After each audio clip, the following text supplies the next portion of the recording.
그리스도인의 승리하는 삶, 오늘 5번째 복음 강의입니다. 반갑습니다. 그러면서 보약 세첩을 드셨습니까? 이렇게 묻고 있습니다. 보약 세첩을 적용하면서 하게 된 경험이나 생각은 무엇일 겁니까? 보약 세첩 드시고 계신가요? 네. 대답이죠.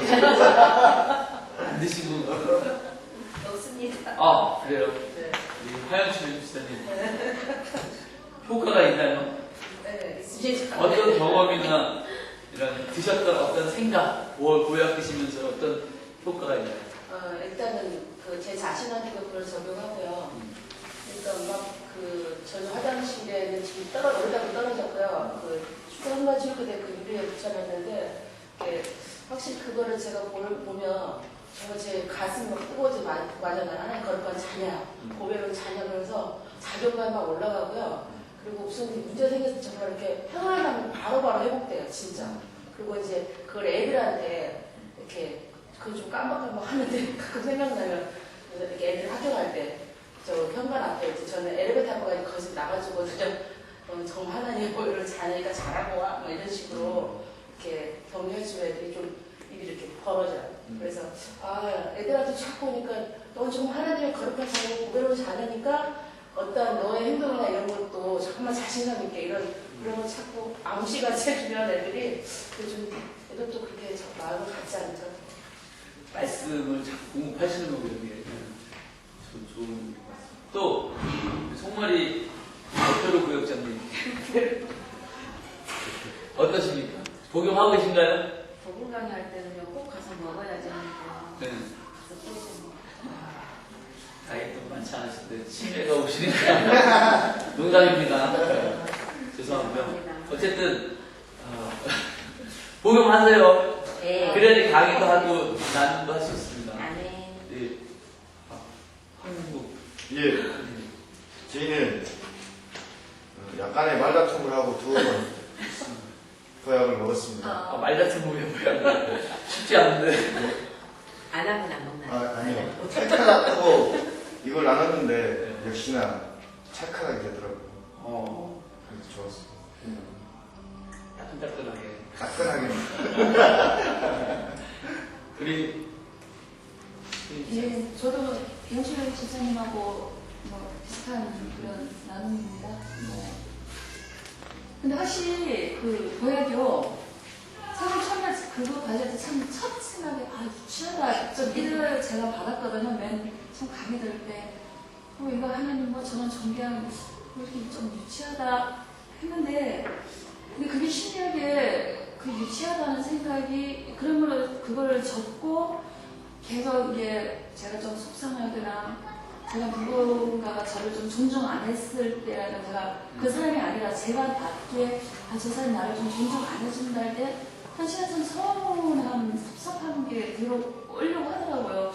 그때 그 보약 세첩을 유치하지만 한번 먹어야 되겠다 하고 이제 마음속으로 이렇게 하면은 참 신기해요. 그 순간 연출가님처럼 자존감이 다시 회복되고 다시 살아나고 그 섭섭했다고 하는 그 마음이 그 사람이 의도적으로 한 거 아닐 거야. 내가 나의 안에 어떤 회복돼서 열등감이 그렇게 받았을 거다 하는 이제 그렇게 해석이 되어지더라고요.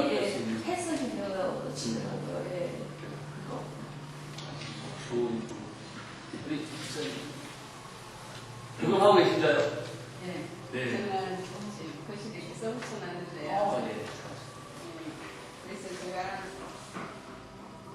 그냥 그걸 보면 문득문득 이렇게 이제 또 되뇌이게 되고 제가 힘들고 어려울 때도 또 제가 저 스스로 이제 온 가족을 한 번씩 돌아가면서 하고 그렇습니다. 네. 네. 그러면 일단 기분은 좋아지죠? 네, 그리고 제가 어느 순간에 이러면 누구를 만나러 갈 때 굉장히 버거워하고 너무 힘든데 그걸 계속 오내내 했었거든요. 그리고 평장을 찾아냈어요. 그 다음날 굉장히 만남이 좋았어요. 다른 분들도 적용하고 보약 드시고 계시죠? 네. 네. 시간 관계상 여기까지만 듣겠습니다. 깊이 물으면 이제 우리가 구약에서 나는 그리스도 안에서 어떤 존재다라고 하는 예수 안에서 바울의 신학을 신약까지 제대로 쓰는 늘 불안합니다. 영어에서 인크라이스트 예수 안에서 이걸 바울 신학을 한마디로 얘기할 때 이걸 얘기해요. 인크라이스트 예수 안에서. 근데 바울의 그 복음을 이해하고 해석하는 바울의 그런 얘기 가운데 예수 안에서 예를 들어서 막 우리는 하나님의 거룩하고 존귀한 자다 에서부터 아브라함의 축복을 얻은 자다 또는 하나님 나라의 유업을 이룰 자다 예수 안에서 의롭고 거룩하고 존귀하다 인크라이스트 예수 안에서 우리에게 어떤 복이 있는지를 굉장히 많이 한번 바울 서신들 로마서에서부터 쭉 읽어보시면 인크라이스트가 굉장히 많이 나오는 걸 알게 됩니다. 누구든지 그리스도 안에 있으면 인크라이스트 그리스도 안에 예수 안에 있으면 새로운 피조물이다. 예수 안에 우리가 하나님과의 예수 그리스도와의 십자가에서 완전한 연합을 통해서 어둠의 공동체에서 빛의 공동체로 그러니까 사단의 공동체 아담의 공동체에서 예수 그리스도의 예수 공동체로 옮겨왔다고 했잖아요. 예수 공동체로 옮겨온 게 다른 의미로 인크라이스트 한 겁니다. 예수 안에 거하게 됩니다. 너희가 내 안에 거하고 예수님이 그렇게 말씀하셨죠. 너희가 내 안에 거하고 내 말이 너희 안에 거하면 무엇이든지 원하는 대로 구하라. 그리하면 이루리라.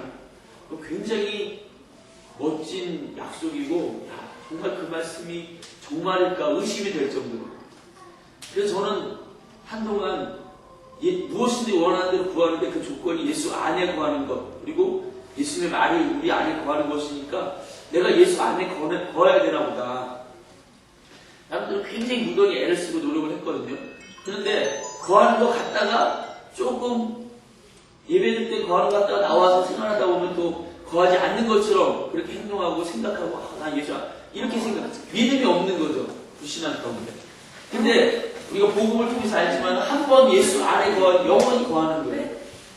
우리의 상태에 따라 거할까 안 거할까 그러는 것이 아니다. 사단이 그럴 것인 양 우리의 상태를 보고 우리의 신분을 예수 안에 거하고 있는 우리의 신분을 헷갈리게 의심하게 그렇게 하지만 그게 아니라 항상 우리는 거하고 있다. 그러니까 우리가 해야 될 일은 뭡니까? 예수 안에 거하려고 하는 노력이 아니라 예수 안에 내가 거하고 있음을 믿는 믿음 가운데 있는 것이 필요합니다.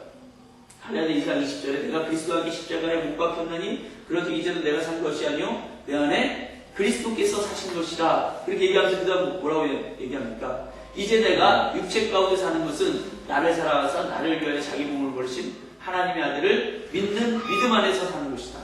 육체 가운데 사는 거니까 내 상태나 이런 모습이 보일 수밖에 없잖아요.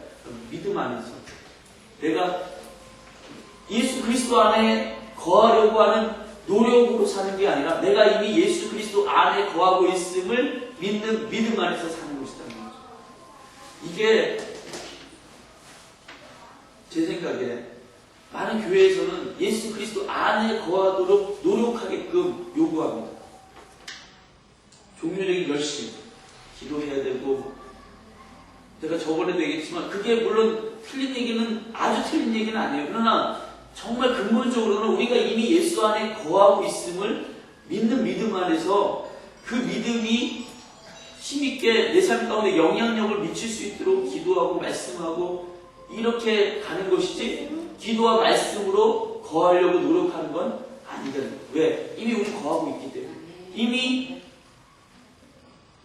하나님의 자녀고 그렇기 때문에 근데 이런 건 있을 수 있어요. 제가 이름을 하여튼 우리 애들에게 누가 있어요? 야 인간이 존재하다 인간 이렇게 얘기할 수 있겠죠. 인간이 아닌가요? 인간이죠. 그러나 인간이 되다는 것은 인간이니까 인간한테 좀 살아라 이런 의미란 말이죠. 인간이 아닐 때 걔한테 야 인간이 좀 되라 좀 불가능한 얘기죠.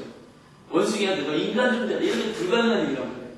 인간이기 때문에 인간이 되라고 얘기할 수 있는 거예요. 그래서 우리가 성경 안에서도 그리스도 안에 거하라 하는 말이 나오죠.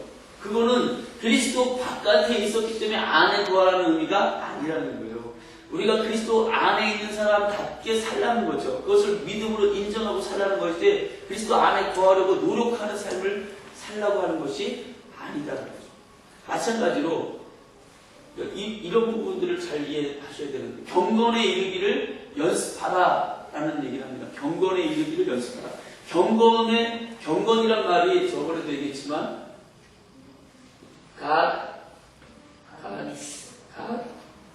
가디스인가요? 영어 항상 하나님과 같은 상태, 거룩함을 얘기하는 경건. 여러분 불교에도 경건이 있고 저 마호메 때 가도 경건이 있잖아요. 거룩함이 있단 말이죠. 그런 경건을 얘기하는 걸까요? 아니에요. 어떤 경건을 얘기하는 거냐면 내 안에서 내가 죽고 예수 그리스도가 나타나는 경건을 얘기하는 거예요.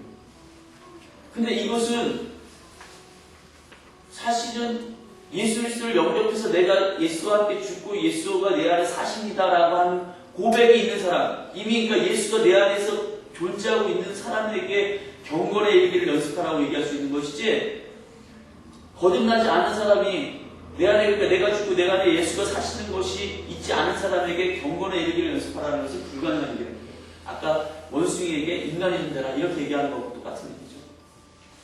그러니까 성경에서 경건의 일기를 연습하라, 그리스도 안에 거하라, 복음에 합당한 삶을 살아라, 이것은 노력하라고 하는 측면보다도 믿음 안에 그러한 상태가 내가 예수 안에 있으면 내가 그러니까 내 안에 예수 그리스도가 행하고 존재하고 있는 것에 대한 믿음 가운데 행하라는 겁니다.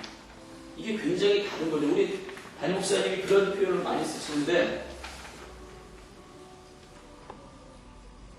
십자가가 있는데 많은 크리스찬들이 십자가로 가기 위해서 노력한단 말이에요. 노력. 율법으로. 아니 노력해. 십자가로 가. 내가 죽어야 되는데 이러면서 노력을 해요.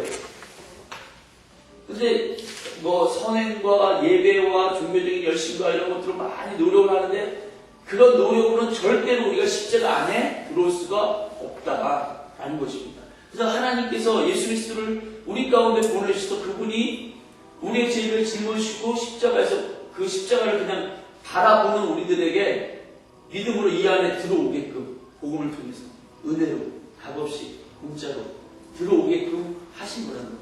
그래서 우리는 십자가에 가려고 노력하는 사람들이 아니라 이미 십자가의 존재에 들어와 있어서 십자가를 통해서 삶을 출발하는, 매일 내가 예수 그리스도와 연합된 십자가에 죽고 예수 부활의 생명을 다시 태어나서 내가 예수와 연합된 존재로서 매일매일을 살아가는 그런 삶 가운데 말씀에도 순종하고 하나님의 음성을 듣고 순종하고 예배도 하고 기도도 이렇게 가는 은혜가 바탕이 된 은혜로 말미암는 삶이지 노력으로 말미암는 삶이 아니라는 거예요. 이거를 굉장히 많이 강조하시잖아요.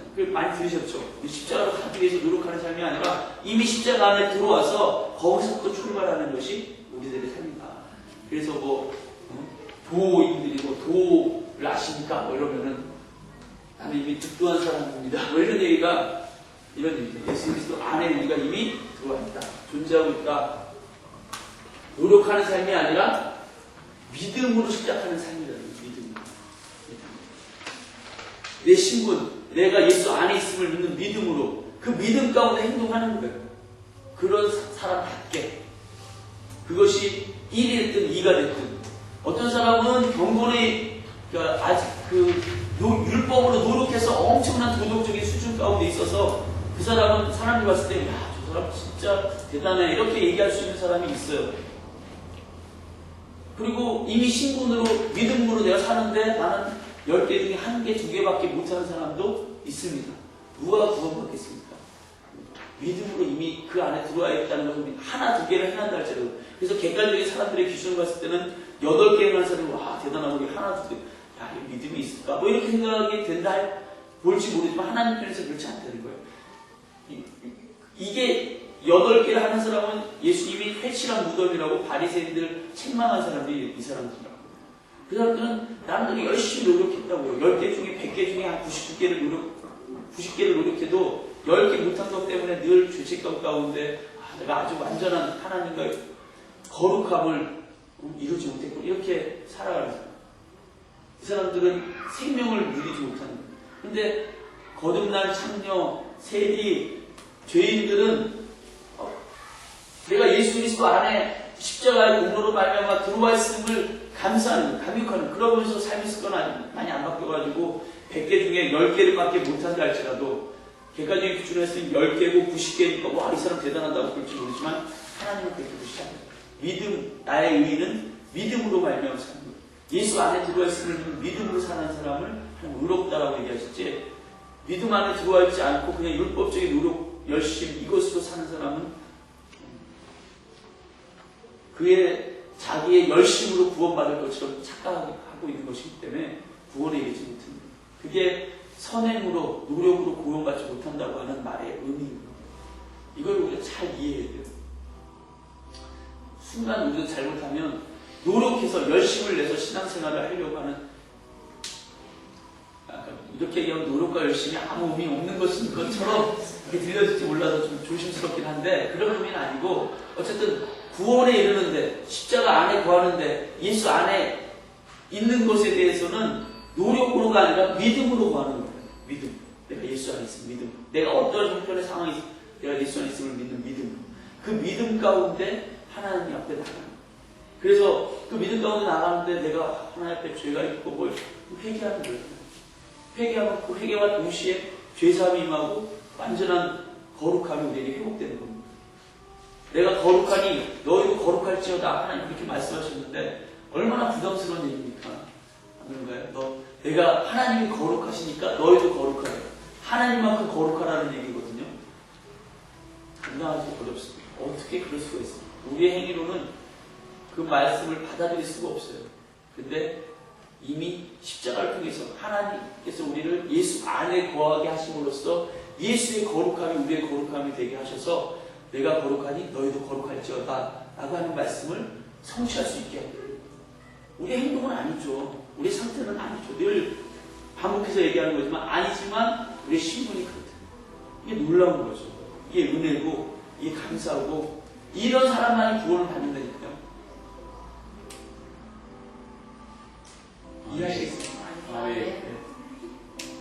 오늘 지난 강의들을 좀 정리하면서 좀 얘기를 나눴습니다. 오늘은 5가 그리스도의 승리한 삶인데 여기서 키워드가 뭘까요?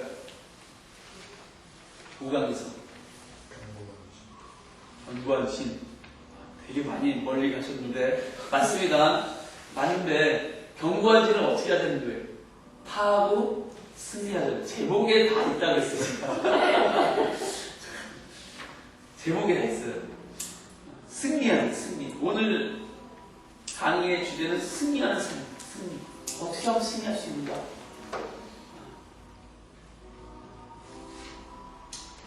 나침반 읽어보겠습니다.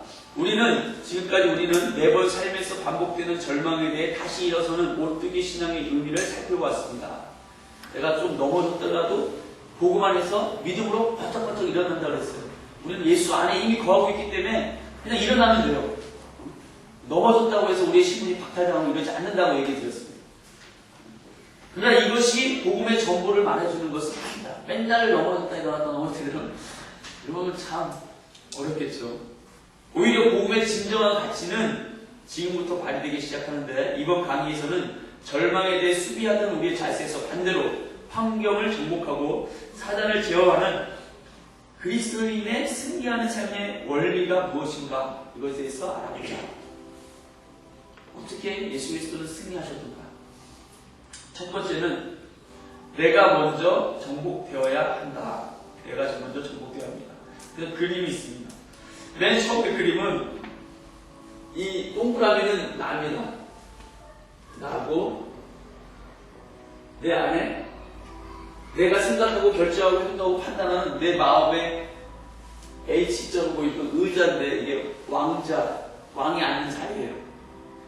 이 안에 내가 앉아있는 거예요. 내가 결정하고 선택하고 내 마음대로 내가 원하는 대로. 예수님은 바깥에 십자가. 이게 어떤 사태냐면 불신자의 사태입니다. 불신자. 예수 그리스도의 삶에 모셔드리지 않은 거죠. 내가 주인, 내 인생의 주인 되는 거예요. 두 번째 그림은 뭡니까? 두 번째 그림은 예수님을 모셔드렸습니다. 내 마음의 보좌에 내 안에 예수님을 영접했는데 예수님이 내 안에는 영접됐지만 여전히 내가 내 삶의 주인 노릇하는 것입니다. 이것을 성경은 육신에 속한 그리스도인이라고 얘기합니다. 육신에 속한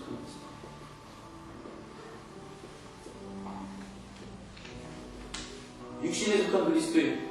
제가 저번에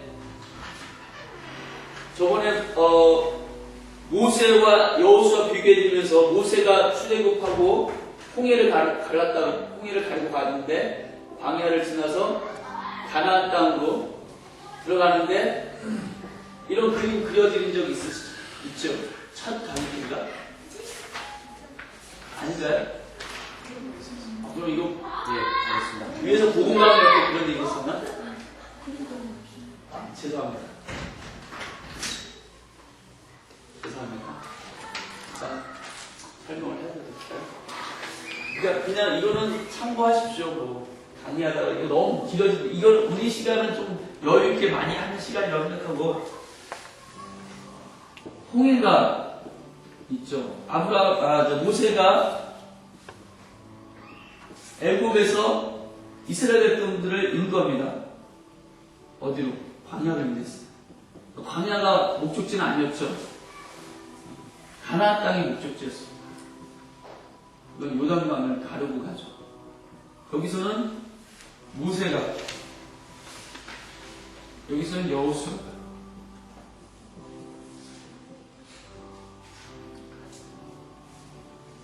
원래 하나님의 목적 가야 할 땅은 가나안, 적과 꿀이 흐르는 가나안 땅이었습니다. 보통 사람들이 우리 신앙 안에서 얘기할 때 애굽에서 출애굽한 것, 6월절 사건 있고 막 이러잖아요. 그렇죠? 그것을 예수님을 영접한 구원의 사건으로 얘기합니다. 구원의 사건. 근데 구원받은 이 하나님의 백성들 이스라엘이 출애굽하긴 했는데 세상 가운데 나와서 교회에는 들어왔는데 광야 생활을 보내요. 광야 40년. 원래는 2년 시내산에서 보내다가 가나안 땅으로 가야 됐어요. 근데 여기서 12명의 정탐꾼을 보냈더니 10명은 부정적인 보고를 하고 갈렙과 여호수아만이 긍정적인 보고를 하게 됩니다. 이들은 하나님이 자기들과 함께 하신다는 사실을 보지 못했어요. 가나안 족속의 거대함에만 물려가지고 그들은 거인이고 우리는 그 앞에 메뚜기다. 하나님을 자기와 함께 계신 하나님을 통해서 세상을 보는 것이 아니라 하나님은 없고 세상만 정확하게 판단한 거죠. 오직 갈렙과 여호수아는 아니다. 하나님 우리와 함께 했으니까 그들은 우리의 밥이다. 이렇게 얘기했어요. 어쨌든 이 이야기를 보고 읽고 이스라엘 백성들이 다 불순종 가운데 빠져서 광야로 들어가서 이 광야 땅에서 40년을 보내게 됩니다. 여러분 가보셨지만 광야에서 40년 동안 보내갖고 그 광야 크긴 크지만 그래도 그렇게 뭐 40년간 있어야 되나 이런 데는 아니잖아요. 여기서 어쨌든 이 10명의 부정적인 보고를 받고 부정적인 태도를 보였던 불신앙의 세대들은 다 여기 죽는 광야에서. 여호수아 이제 그게 모세의 세대인데 모세의 세대 광야에 죽고 여호수아의 세대가 함께 요단강을 건너게 됩니다. 홍해는요 모세가 지팡이를 대니까 물이 갈라졌어요. 물론 하나님이 행하신 것이죠. 여기서는 요단강의 중심까지 언약궤를 메고 제사장들이 들어가서 여기 서 있어야 됐어요. 물이 다 백성들이 다 지나갈 때까지 여기 계속 서 있습니다.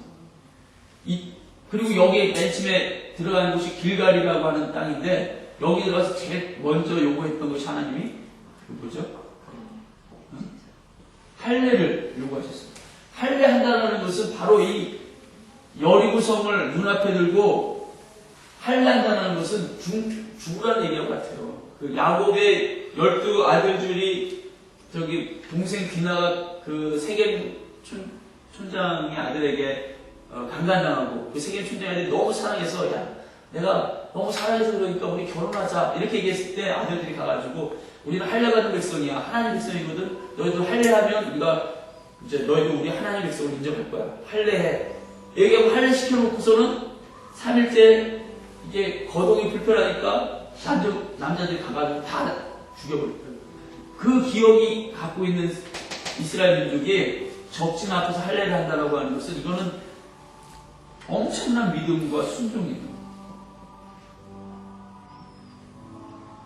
여리고성을 7바퀴 반 도는 것도 매일 한 바퀴씩 돌고 마지막 7바퀴 반 이런 전쟁을 바보 같은 전쟁 이것도 믿음과 순종입니다. 근데 그냥 도는데 다 침묵하라 그랬어요. 아무 말 안 하고. 여러분 우리 애들 같이 있어보면 알지만 애들이 얼마나 떠들기 좋아합니까? 이거 돌 때 아이들도 다 같이 돌거든요. 다 침묵해요. 철저한 믿음과 순종. 이 가나안 땅은 철저한 믿음과 순종으로 들어가는 땅이에요. 이 광야, 이 땅은 그냥 은혜로 출애굽, 6월절, 모세가 갈라지고 그냥 통과, 은혜로 들어갑니다. 그러니까 여기서 맨날 불평이에요. 불평. 그래서 제가 이런 생각이 들었어요. 여기가 아까 얘기했던 저 성경에서 육신의 그리스도, 육체적인 그리스도, 육신의 그리스도, 그죠? 육신에 속한 그리스도인들은 예수님을 영접하고 아직 믿지 못하는 거야. 예수님이 내 삶 속에 주인 되도록 하지 못하는 거예요. 여기는 영에 속한 그리스도. 여기는 예수 그리스도를 믿어도 육신의 소욕을 쫓아요. 맨날 있는 것 때문에 울고 없는 것 때문에 있는 것 때문에 웃고 없는 것 때문에 울고. 여기서는 믿음으로 사는 거예요. 없어도 하나님의 약속의 말씀을 갖고 사는 거예요. 제가 생각했을 때 이쪽은 성경에 봤을 때 예수님과 제자들과 관계 속에서 이쪽은 무리들입니다. 무리들. 성경에 무리들이 많이 나오죠. 이쪽은 제자들. 물론 제자들도 많이 실패한 삶을 보여주고 있지만 어쨌든 제자들 다 버리고 예수님을 쫓잖아요. 철저한 믿음과 순종을 훈련받는 거예요. 또 이렇게 나눌 수도 있어요. 이쪽은 그냥 구원받은 거예요. 구원받은 사람. 이쪽은 성령 체험받은 사람. 성령의 충만함을 경험하고 성령과 함께 사는. 이쪽에도 성령은 물과 성령으로 거듭나야 되니까 성령이 구원받을 때 우리 안에 역사하시고 우리 안에 거하시는데 그 성령의 인도하심을 받는 삶, 성령 충만한 삶은 아니라는 거죠. 이 그림이 저는 굉장히 여러 가지 것들에 우리가 생각해 볼 수 있다고 생각해요. 제가 중고등부 사역하면서 이 그림을 많이 생각했어요. 우리 아이들이 어떤 애들은 예수 믿어요. 근데 제자는 아니야. 제가 봤을 때. 그냥 믿는 거예요. 초등학교 꼼쟁이들도 그렇고 그냥 여기 많이 있어요. 여기서 방황하고 아직 살아계신 걸 철저하게 하나님을 믿는 믿음과 순종하는 삶 가운데 하나님의 약속의 말씀을 쫓아서 살아가고 있는 영에 속한 그리스도인이 되도록 하는 역할을 해야 되겠구나 이런 생각을 제가 많이 해요. 우리가 전도에서 구원하는 성도를 구원해서 육신에 속한 그리스도인까지 만들 것이냐 아니면 영에 속한 그리스도인으로까지 만들 것이냐 이걸 깊이 생각해 봐야 됩니다. 교회 안에 육신에 속한 그리스도인들이 너무 많기 때문에 교회가 세상에서 빛과 소금의 역할을 하기가 힘이 든 겁니다. 말씀을 쫓아가기보다는 자기 육신의 소욕을 쫓아갑니다. 우리 자신을 또 한번 비춰볼 수도 있어요. 나는 어디가 여기는 아니겠죠. 여기거나 여기거나 영에 속한 그리스도인이거나 육에 속한 그리스도인이거나 차이는 뭐냐? 내 삶에 누가 주인인가? 진짜 누가 주인인가? 예수님이 주인이고 우리가 기도하는 이유, 하나님의 음성을 들으려고 하는 이유, 내 뜻을 관철하기 위해서 기도한다? 그건 육신에 속한 그리스도입니다.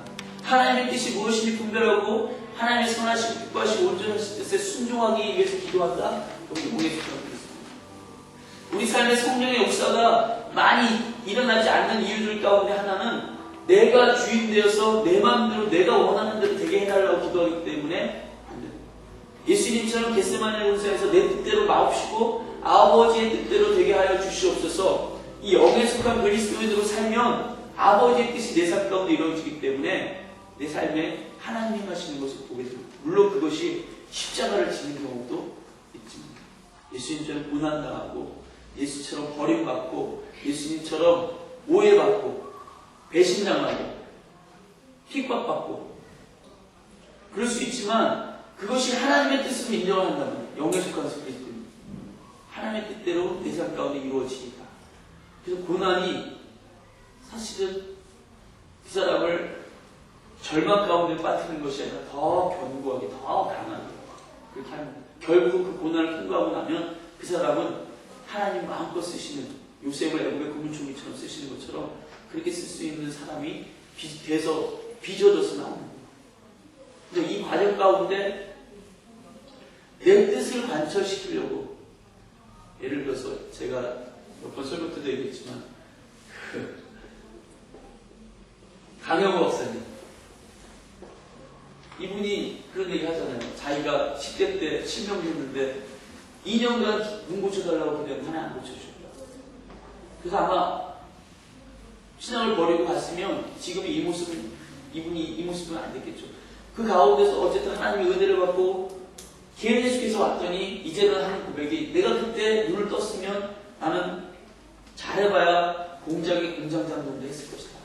근데 내 눈을 하나님께서 뜨게 하시지 않아서 그 고난의 시간을 믿음 가운데 연단 가운데 오래 참고 이겨냈더니 지나왔더니 이제 나를 그 배역간의 정책 차관보까지 높이시는 그 은혜 자리까지 내가 나올 수 있었다. 이게 영에 속한 그리스도입니다. 그 연단 가운데 약속의 말씀 붙잡고 하나님 나를 이 연단을 속에서 망하게 하는 것이 아니라 나를 살게 하시고 내게 그 하나님의 일을 이루게 하시려고 내가 그렇게 하십니다. 영에 속한 그리스도이냐 육에 속한 그리스도이냐 자기 자신을 점검하고 내가 말씀의 기준이 되고 말씀이 내 삶의 주인 되고 성령이 내 삶의 주인 되고 이것을 늘 분별할 수 있어요. 우리 예수 안에 늘 있지만 이 두 가지가 왔다 갔다 하는 거예요. 빈도수가 저도 마찬가지고 하나님 우리가 완전히 성령의 사람으로 성령의 소욕을 따르는 사람으로 성령께서 원하시는 일들을 행하시는 사람으로 그렇게 변화되기를 원하세요. 그리고 그게 사실은 우리의 기도 제목이 되어져야 되기도 합니다. 하나님 내가 영에 속한 그리스도인에게 해달라고 하나님 마음껏 쓰실 수 있는 일꾼 되게 해달라고. 자, 지금까지 우리는 그래서 이게 이제 정복당하는 거라고. 예수 그리스도께 나를 완전히 정복당하는 거. 예수 그리스도께 내 삶의 보좌를 올려드리는 거. 그래서 찬양, 내가 주인 삼은 모든 것 내려놓고 이런 찬양, 그런 고백의 찬양인 것 같아요. 자, 그 밑에 글 한번 읽어보겠습니다. 지금까지 우리는 믿음을 통해 죽음과 부활의 연합됨으로 자유와 승리가 주어졌음을 알게 되었습니다. 그리고 이 복음의 진정한 의미를 알게 된 사람은 곧 자신에게 일어난 변화를 밖으로 전하며 소개하는 일을 하기 시작한 겁니다. 이것을 복음의 확장이라고 할 수 있습니다. 그러나 이렇게 완벽한 자유와 승리가 내 삶의 능력으로 넘쳐나기 위해서는 내가 먼저 정복되어야 합니다. 내가 먼저 정복된다는 것은 그리스도께서 나를 다스리시다는 것입니다. 그럼 내 안에 내가 먼저 정복되어야 할 것은 무엇일까? 이런 상태로 가야 된다. 그러면 이런 상태로서 내가 이제 정복해야 될 구체적인 요소들은 무엇인가? 그것의 대표적인 것이 견고한 진이다. 견고한 진은 영어로 stronghold.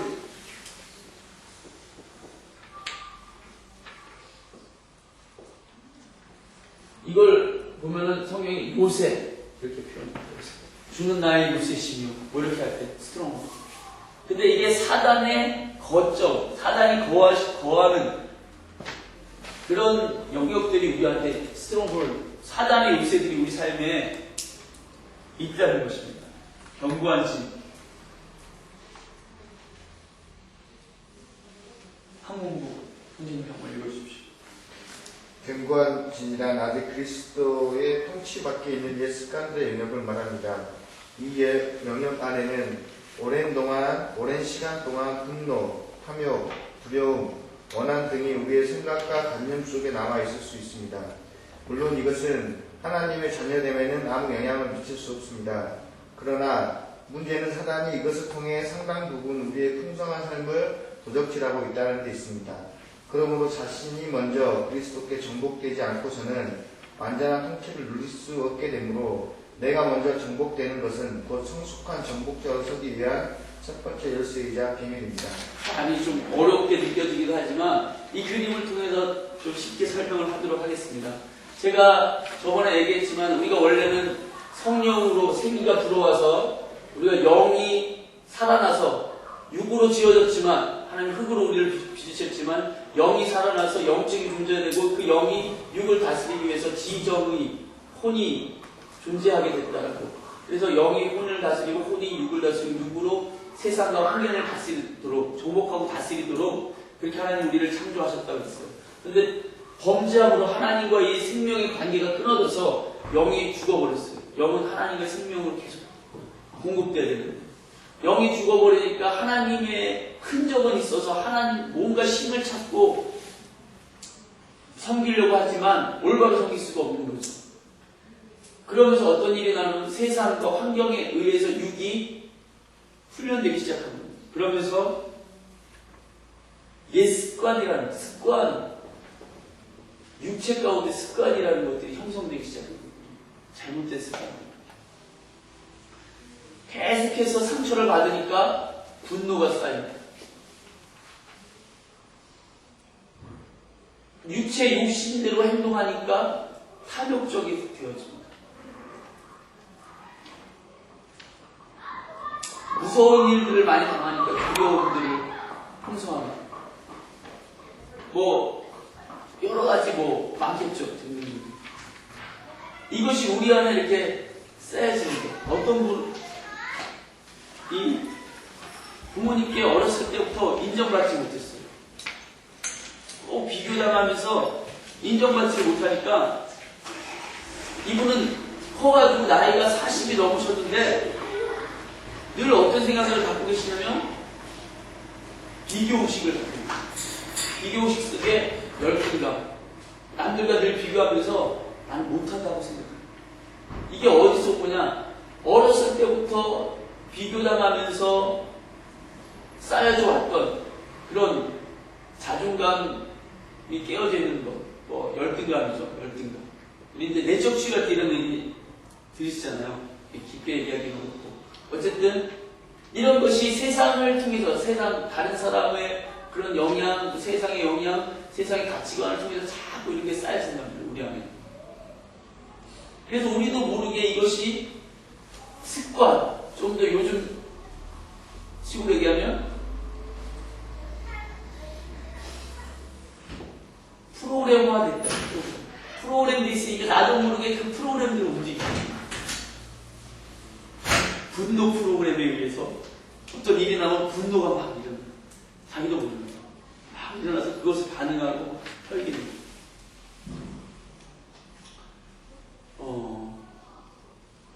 이런 것들이 육체의 습관이라고 얘기하지만 이 육체의 습관은 때로는 감정에 많이 영향을 줍니다. 감정. 이게 다 감정이고 분노, 탐욕, 두려움, 자존감, 생각, 감정. 이 감정의 구조는 이렇습니다. 생각, 지정의에서 이 지는 생각하는 힘이죠. 생각. 정은 느끼는 것. 의는 결정하고 선택하는 것. 이렇습니다. 의지는 지식이나 감정의 영향을 받고 거기에 따라 선택을 하겠죠. 우리가 느끼는 데 선택하거나 생각하는 것대로 선택하겠죠. 이거는 마치 스위치, 온오프 스위치 같다라고 얘기해요. 의지. 이게 뭐에 영향을 받느냐가 중요한데 어쨌든 잘못된 생각을 계속하고 있으면 잘못된 결정을 계속하는 거죠.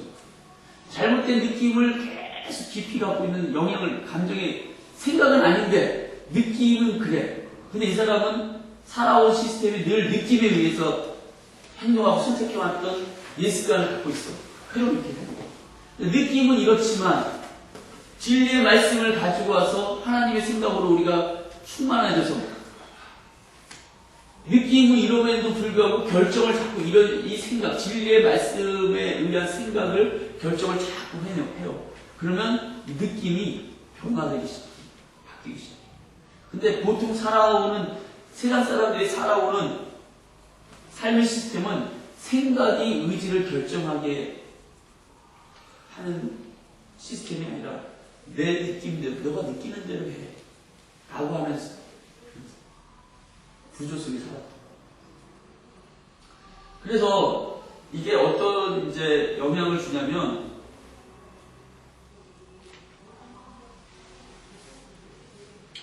이런 거 있잖아요. 자라보고 놀란 것은 소도 보고 놀란다. 길을 가다가 뱀을 봤어요. 와, 뱀이다. 지식이 받아들여 뱀인 것을 감정, 놀라는 느낌도, 의지는 생각을 뭘 결정하지 않고 피해라, 숨어라, 멈춰라, 뭐 이런 식으로. 근데 자세히 봤더니 뱀이 아니야. 뱀이 모형 뱀, 이렇게 생긴 뱀처럼 생긴 거 있잖아요. 그것도 징그럽지만. 그러니까 생각이 이거 가짜 뱀이구나. 불안해하지 마, 걱정하지 마. 의지에게 전달해. 불안해하지 않아. 그런데 감정은 뭐예요? 놀란 가슴을 계속 갖고 있는 거예요. 놀래라. 근데 조금 가는데 뭔가 우울한 걸 봤다는 거예요. 또 깜짝 놀라는 거죠. 이런 식으로 해서 지식은 이 수치가 이렇게 있을 때 0에서 10까지 있다고 한다면 지식은 0에서 10까지 뛰었다가 아니구나 하면은 다시 내려옵니다. 내려올 수 있어요. 아닌 줄이 확실히 알게 됩니다. 그렇죠. 근데 감정은 10이구나 뛰었다가 바로 0으로 안 내려오고 천천히 내려옵니다. 이 감정의 특성입니다. 근데 마치 이렇게 문 열면 바로 닫히면 문이 닫혀지면은 애들 손 다칠까봐 이렇게 천천히 닫히는 문이 있죠. 우리 감정이 그렇다는 거예요. 확 열고 탁 닫히는 문이 지식이라면 확 열었는데 천천히 닫히는 문이 감정입니다. 하나님 이렇게 우리를 그렇게 만드신 거예요. 하나님의 창조법입니다. 그런데 문제는 상처를 계속해서 반복적으로 받아요. 똑같은 말을 계속 들어. 그래서 그래? 아니야. 그래? 아니야. 지식은 아닌 줄 알면 계속 이렇게 떨어지는데 감정은 떨어질만 하다가 또 받고 떨어질만 하다가 또 받고 그러면 여기서 감정이 계속 한 8 또는 7에서 감정이 머물러요. 상처받았던 감정. 누군가 반복해서 나를 거절했어. 거절받았다가 난 또 사랑받구나 이렇게 생각했는데 계속해서 그걸 받아가지고 늘 거절감이 7에나 8에 와 있어요. 이 사람. 그러면 어떤 순간에 한 3이나 4 정도의 거절감을 느낄 수 있는 수치, 3, 4 정도의 수치로 거절감을 느낄 수 있는 상황이 왔어요. 지식은 이거 별거 아니야 이렇게 떨어질 수 있는데 감정은 8에서 7에 늘 여기에 이걸 감정의 고착화 이렇게 얘기하는데 8에나 7에 와 있던 사람은 3, 4만 와도 10의 극한을 넘어서 폭발해요. 그래서 별거 아닌데 화내고 그 사람의 그 부분에 어떤 상처가 있고 내가 어떤 자리에 가면 왠지 불안하고 뭐가 있어. 그 부분에서 내가 뭔가 상처가 있고 이게 이런 것들이 지정에 영향을 주고 이런 다시 말해서 견고한 진을 사단이 틈타는 견고한 진을 형성하게 한다. 그런데 제가 상처를 예를 들어서 설명했는데 지정의의 그런 작업들을 만든다는 거예요.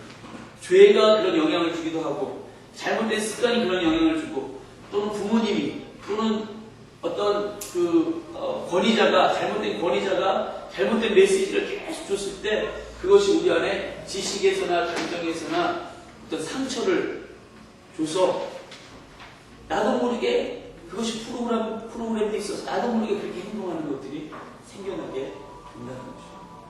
이것이 견고한 진이다. 이 견고한 진을 깨뜨려야 된다. 정복해 나가야 된다. 다시 깨뜨려 나가야 된다. 옛날에 치유수련회 하면서 이런 얘기 했었던 거 혹시 기억나시나요? 이런 것이 배경이 되는 겁니다. 자, 견고한 신을 파하기. 이 견고한 신을 파하는 데는 두 가지 강력한, 우리에게 허락한 강력한 무기가 두 개가 있습니다. 그게 뭡니까? 말씀. 진리의 말씀과 기도. 기도와 말씀.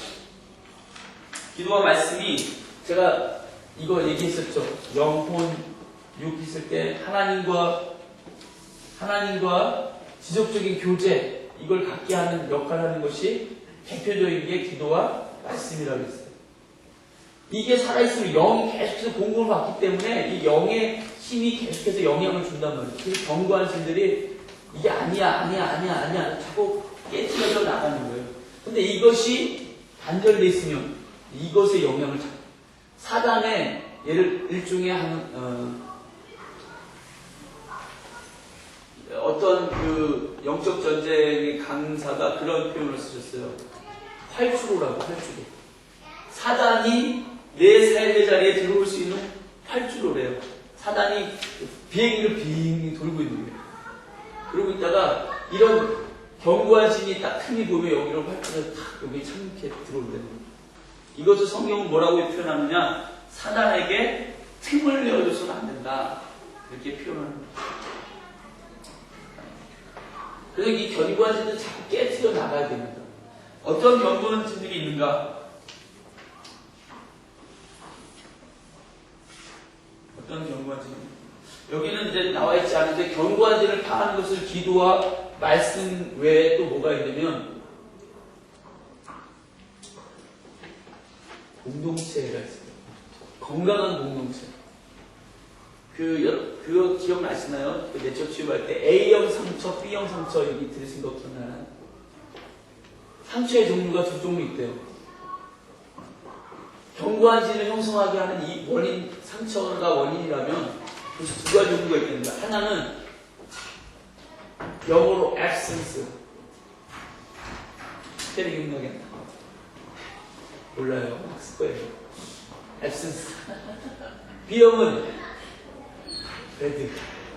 나쁜 상처. 이거 나쁜 기억이에요. 근데 이 absence는 이건 결여, 부족. 그 당시에 받았어야 되는데 아버지가 늘 함께 있어. 아버지 사랑을 받았어야 되는데 아버지가 돌아가셨어. 아버지 사랑의 부재죠. 결여. 그게 A형 상처래요. B형 상처는 그냥 어떻게 큰 충격을 받았거나 무슨 사건을 통해서 충격을 받아서 상처받은 거. 외형적인 상처받은 거. 이거는 내적 치유로 고쳐져요. B형 상처는. 근데 A형 상처는 내적 치유로 안 된대요. 이거는 결여된 것이었기 때문에 건강한 공동체에서 그것이 경험이 돼요. 건강한 공동체에서 아버지의 사랑이 계속 경험될 때 치유된대요. 그러니까 견고한 지인이 보여지는 사람들 무조건 기도하고 축사하고 이것만으로는 안 된다는 거예요. 사랑의 공동체로 품어주고 안식하게 해주고 안심하게 해주고 우리는 너의 후원자야. 너가 어떤 일에 있든지 너의 편을 대해줄 거야. 이런 걸 받을 때 견고한 신들이 해소가 되는 거죠. 근데 여기에서는 그런 얘기까지는 안 나왔지만 그런 게 있습니다. 견고한 진을 형성하게 하는 틈이 무엇인가? 첫 번째로 신비주의와 관련된 것들. 이것은 좀 영적인 것들입니다. 신용술, 조상 숭배, 오늘의 운세, 점 보는 거 이런 게 사단에게 견고한 진을 틈을 내줍니다. 그래서 점 보러 가는 거 심심풀이로 한두 번 갔는데 가다 보면 교회 가기 싫은지 하나님 말씀 믿겨지지가 않아요. 말씀이 혼미해져요. 예배 오면 좋아요. 이런 일들이 있는 견고한 진이 형성이 되는 거죠. 습관적으로 행하는 죄도 견고한 진을 형성하게 하는 틈을 사단에게 활주로를 주는 거예요. 들어오고, 음란한 도서나 영상물 시청, 비방, 거짓말, 약물, 알코올 중독 이런 게 습관적으로 반복해서 계속해서 이루어지면 자기를 합리화시키기 시작하고, 그것을 해나고 나서 교회 가서 예배드리고 이렇게 하면은 기운이 없어요. 예배드리기가 싫고 졸리고 예배 자리를 떠나고 싶어요. 분노. 과거에 누군가 형체를 준 적이나 받은 경험이 있습니까? 가족이나 친구, 당신 자신을 유수할 필요가 있습니까? 분노. 이건 상처에 속한 것이죠. 네. 분노. 용서하지 못하는 마음. 거절감. 이게 이제 우리 내적 치유할 때 큐큐 하다 보면 이런 얘기, 자기에게 참 어려웠던 얘기 이렇게 해보자고 얘기하면은 많이 나오죠. 여기 보험 강의할 때는 그렇게까지 얘기하기 어렵지만 그 중에 한 예를 들어서 분노를 얘기하는 겁니다. 과거에 누군가 상처를 준 적이나 받은 경험이 있는가? 가족이나 친구, 당신 자신을 용서할 필요가 있는가? 자신을 용서하지 못하는 사람, 자신에게 분노하는 사람도 참 많습니다. 자신에게 실망한 사람. 그래서 자기 자신을 너무 방치하고 될 대로 되라시고 사는 그런 사람. 그 견고한 질이 쌓여있는 거죠. 견고한 질을 파기 위해서 기도와 말씀이 필요하다고 그랬습니다. 그리고 기도와 말씀 속에서 자기 자신이 부인되어져야 된다. 우리의 싸움은 혈과 육에 대한 것이 아니요 정사와 권세와 이 어둠의 세상 주관자들과 하늘에 있는 악의 영들에게 대합니다. 그러므로 하나님의 전신갑주를 취하라. 그림처럼 가장 중요한 것은 자신의 생활 속에 죽음의 능력을 경험하는 것이다. 이걸 다시 다른 얘기로 하면 뭡니까? 복음을 적용하는 것. 예수 그리스도 앞에 내가 죽었다. 나는 죽은 자다. 예수님이 내 안에서 반응하십시오. 이렇게 고백하는 거죠. 지난주에 더 쉽게 얘기해서 뭐라고 그랬죠? 생각을 바꾸는 거예요. 내 생각, 내가 느끼는 느낌들을 다 십자가에 못 박고 죽었고, 그래서 예수 그리스도의 생각, 예수님의 말씀을 자꾸 받아들이려고 하는 거. 그 받아들이는 통로가 기도와 말씀인 거예요. 그러니까 기도와 말씀이 없는 상태에서 나 자신의 생각을 자꾸 바꿔보려고 하는 일종의 마인드 컨트롤 같은 것들은 한계가 있는 거예요. 실제적으로는 능력이 없습니다. 생각을 그것도 그래도 세상에서는 그것도 크게 치잖아요. 마인드 컨트롤. 자기 생각을 그것도 아주 대단한 게 그걸로 막 결과를 경험한 것을 막 간증하고 그러잖아요. 단 수련하고 마음 수련하는 그런 것들.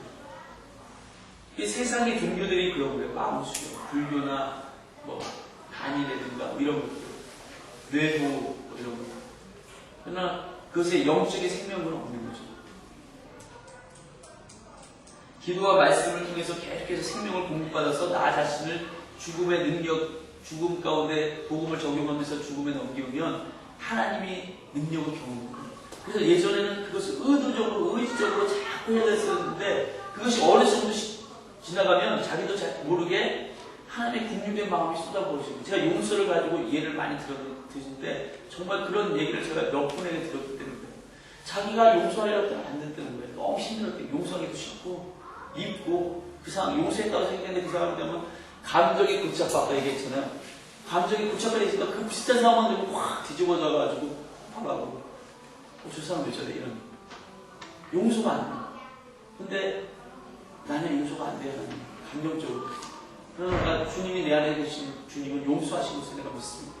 이렇게 계속 기도하는 가운데 하나님이 그 영혼에 대한 긍휼히 여기는 마음, 아버지의 마음, 불쌍히 여기는 마음을 부어주시더라고요. 그래서 불쌍하게 보기 시작하니까 감정이 해소가 되기 시작해요. 그 사람이 이해가 되기 시작해요.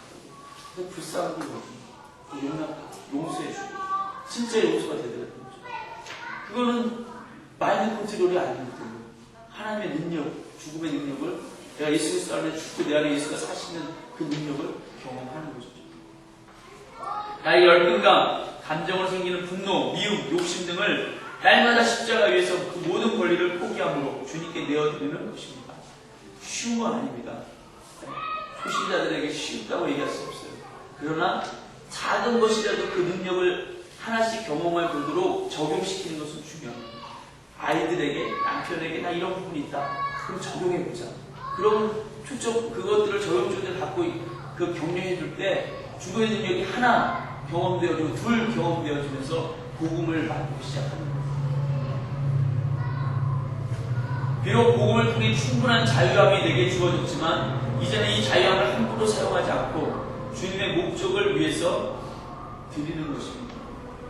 이렇듯 나를 십자가에 의해서 죽을 존재로 여기고 대신에 믿음으로 하나님의 기쁨으로 사는 것을 우리는 권리폭이라고 합니다. 그러니까 우리가 이제 완전한 자유함을 누렸어요. 그 성경에 보면 내가 말씀에 순종하지 않을 자유도 있는 거예요. 자유함까지 있는 거예요. 그런데도 불구하고 하나님을 기쁘시게 의의 경계로 나 자신을 내어드리려고 하는 것, 이것이 권리포기라고 얘기하고 이 권리포기를 통해서 우리는 승리하는 삶을 살아가게 되더랍니다. 이거 내 거라고 취할 수 있는 권리가 있다. 그래서 신앙생활하고 참 상당한 애매한 부분들이 있잖아요. 그거 그렇게 너 생각하는 거 맞아 라고 얘기할 수 있는 거예요. 근데 그게 좀 포기가 되어지면 뭔가 더 깊은 은혜를 체험할 수 있을 것 같은 그런 요소들, 권리포기에 대해서 정리해요. 그러니까 어느 정도 어린이 신앙에서 자라보다가 어느 정도 시간이 되면 권리포기가 필요한 시간이 있어요. 내 것을 놔야 되는 시기.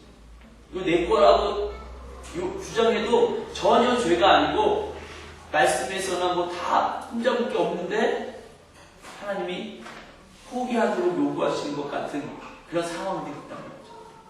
근데 그걸 포기하지 못하고 짓고 있으면 계속 어린아이로 멈춰져 있는 거고, 그것을 자꾸 하나, 둘 포기하기 시작하면 내가 취할 수 있는 마땅한 권리인데도 그걸 포기하기 시작하면 내 안에 계신 예수께서 나를 정복하시고 승리하게 하시는 그 승리의 삶을 맛보기 시작한다는 거예요. 이는 복음을 삶에 적용하는 것으로 나를 정복하는 비결이 됩니다. 즉 십자가 죽음 이전의 나를 날마다 부인하고 십자가 부활에 연합한 나를 믿음으로 고백하는 것이 생활 속에 행복으로 나타나는 것입니다. 이때 우리 몸 밖으로 복음의 영향력이 흘러가며 이것이 내가 그리스도께 정복당한 것이고 곧 성령 충만의 비결입니다. 비로소 정복의 확장이 이루어지며 승리하는 그리스도의 삶을 살 수 있습니다.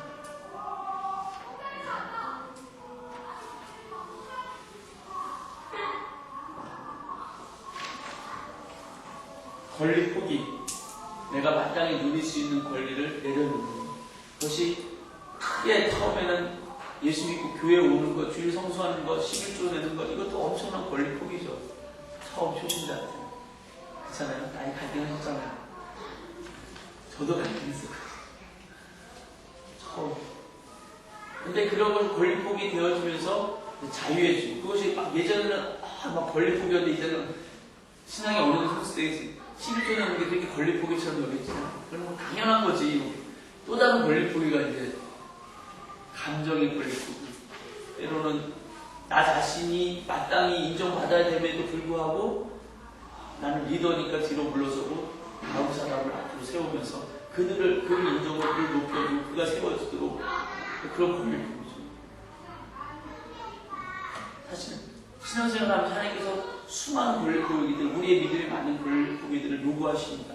근데 그것들을 받아들이면 성숙해야 합니다. 성장해야 합니다. 그리고 예수님께서 내 삶 속에 더 마음껏 막힘없이 일하시게 되는 승리하는, 승리가 그러니까 뭐 누구하고 싸우고 이기고 이게 아니잖아요. 내 싸움은 혈과 육에 있는 것이 아니라 하늘의 공중권세 잡은 자와 내 싸움이라고 얘기했죠.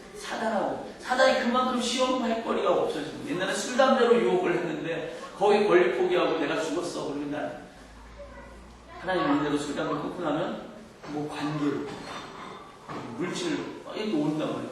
거기서 자꾸 권리 포기하고 나를 죽고 믿음에 넘기우면, 죽음에 넘기우면 사단이 더 이상 시험할 것이 없는 거예요. 그리스도가 사셔서 그리스도가 승리하는 것들을 경험하게 됩니다. 우리가 한 가지 조심해야 될 것은 권리포기라고 하니까 나는 아무것도 하지 않는 것이냐 생각할 때가 있어요. 권리포기 내가 어려운 것입니다. 물론 아무것도 하지 않을 때가 주어지는 경우도 있지만 때로는 해야 하는 경우가 권리폭입니다. 하기 싫은데 해야 합니다. 그렇게 어려워요. 이게 분별하는데. 근데 어떻게 분별합니까? 기도해서 하나님과의 교제가 관계가 깊어져서 친밀한 가운데 하나님 말씀하시는 것에 순종하는 거예요. 그것이 내려놓을 때도 있고 하기 싫은 것을 해야 할 때도 있어요. 물동이를 옮겨 놓을 때도 있고 불문을 굴려 옮겨 놓을 때도 있어요. 살려내는 일은 내가 할 수 없는 일이지만 믿음으로 순종하는 일은 내가 해야 될 거고, 그럼 하나님이 그 순종을 타고 믿음의 역사를 일으키십니다. 나사로를 살리시고 물을 포도주로 만드시고, 와, 내가 했는데 물동이를 내가 날랐는데 이야 물이 포도주가 됐어. 내가 한 건 아니죠. 주님이 하신 거죠. 그러나 그 기쁨과 감격을 누리는 거예요. 승리를 경험하는 거예요. 승리. 감격적인 신앙생활을 하게 되는 줄 믿습니다. 하나님께서 우리가 이 땅 가운데 복음 안에서 일어났다 일어났다 우리 신분을 누리고, 그래 나는 거룩하고 존귀한 자녀야, 또 픽 쓰러졌다가 또 일어나서 거룩한 존귀, 이렇게만 살기를 원치 않습니다. 승리하는 삶, 적극적으로 우리 삶 가운데 예수 그리스도가 드러나는 삶, 그것은 딱 왔을 때 예전에 계속 넘어졌는데 그 부분에서 이제는 권리폭대가 죽음에 넘기고, 물론 넘어졌다 다시 일어서는 것도 죽음에 넘겨서 나를 일으키 세우는 복음의 능력이지만, 승리하는 삶으로 나가는 권리폭이 나를 죽음에 넘기고 예수님의 말씀에, 하나님 말씀에 뭐라고 말씀하시는가에 순종하고 나아가려고 하는 그 권리폭의 삶을 통해서, 그러니까 겟세마네 동산에서 예수님이 내 뜻대로 마옵시고 아버지의 뜻대로 행하시옵소서 라고 이렇게 기도하는 그 삶을 통해서 십자가에 죽는 것 같은 그 십자가의 상황인데 오히려 그것이 사단의 정수를 깨뜨리고 온 인류를 구원하는 놀라운 그 구원의 역사를 만드는 사건이 되는 것처럼, 내가 죽을 것 같은 상황인데 그 죽음에 넘기는 그 시간을 통해서 오히려 내가 죽고자 하는 자가, 살고자 하는 자는 죽을 것이고 죽고자 하는 자는 살 것이다. 예수님이 이렇게 말씀하신 것처럼 내가 죽을 것, 나 이렇게 죽는구나. 그래서 나를 죽음에 넘기었는데 죽지 않고 내가 산다는 거죠. 이 승리를 경험하는 저와 여러분 되시길 예수님의 이름으로 축원합니다. 더 깊은 은혜로, 이것은요 사실은 우리가 양육하는 이분이 또 다른 사람에게 관심을 갖고 관심의 영역을 넓혀서 또 다른 사람에게 복음을 전할 수 있는 기회를 만들어가는 겁니다. 그래서 이 마지막 부분 사실은 중요하거든요.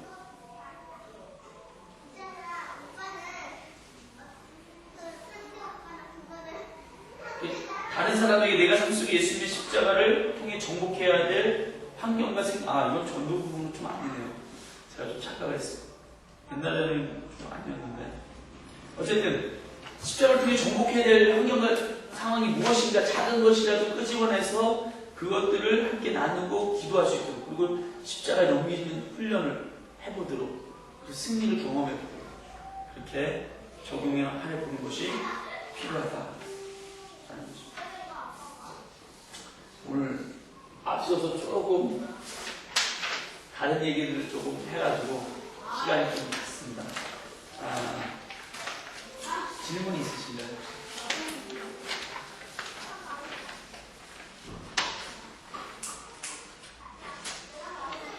저는 이 그림을 그려주시는 게 그려주시는 게가 아니고 그려주시니까 그림이 딱 정리가 그렇죠. 깨나봐. 여기는 그러니까 특별반인 거지. 리더들이기 때문에 이런 얘기까지 아직, 이거 초신자들은 이해 못하잖아요. 이런 얘기가. 기도하고 마치겠습니다.